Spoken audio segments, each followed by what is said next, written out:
Oh, yeah! Well, cue the Law and Order music because the next segment we got was the Bloodline with Sami Zayn coming down to the ring for Tribal Court. Paul Heyman acted as the prosecutor, providing evidence in a string of clips that said Sami is guilty of conspiring against the Bloodline.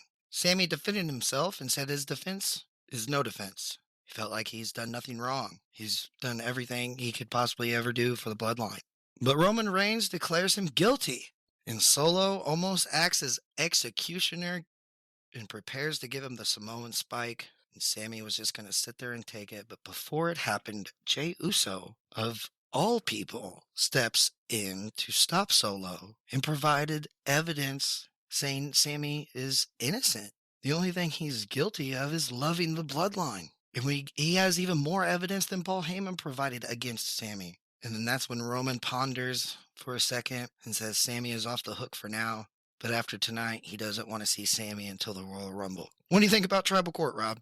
Tribal Court was spectacular. I loved all the clips that they had together. First of all, as a football fan as well, the way that Paul Heyman was able to come out there with ECW chants going on around him and still troll that crowd and then get the chance to say Brock Purdy, since that's who's coming to town next week with the Niners coming to the Eagles. All of that made me so happy. I loved it.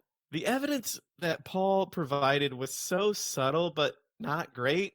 It was the most speculative thing that you could come across, but it was also fantastic though. But it was, little shoulder bumps that none of us are going to think about. But then you see it and you're like, this was 2 months ago. Man, they were really planning ahead. And then all of a sudden, Solo Sikoa just holds up that Samoan spike thumb. He screams, and then Jay just comes in with the save. And you're like, wow, man, these guys were at each other's throats for 3-4 months, and he's coming in with the save like that. That was the turn, Rob. That was the turn. It was about to happen. That was it. I was nervous. I was so scared. They reeled it back, but oh my goodness sakes, Roman Reigns is prepared to just axe the honorary Uso at any moment notice.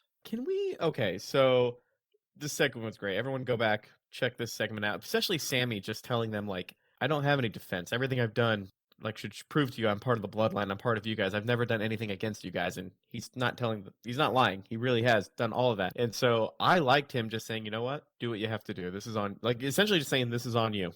I've proven myself. Can we discuss for a second that there's someone else that is playing his hand a little over the top that actually might be the person that we should be looking out for as making the turn? Paul Heyman. Paul Heyman turned on Lesnar, which gave Roman that title. Now Paul in these last 2 weeks have been pushing harder and harder and harder against Sami Zayn with really no evidence to do so. Why? Is it to distract from himself, from whatever he's doing? Because if you went on SmackDown, Kevin Owens signed the contract, threw it at Sami, and when Sami looked at it, he had a look on his face that said, holy crap, that's something different on that contract comparatively to what he thought was going to be on there. He had a look on his face that said, holy crap, I don't know what's going on here. Is Paul Heyman the one that we need to look out for?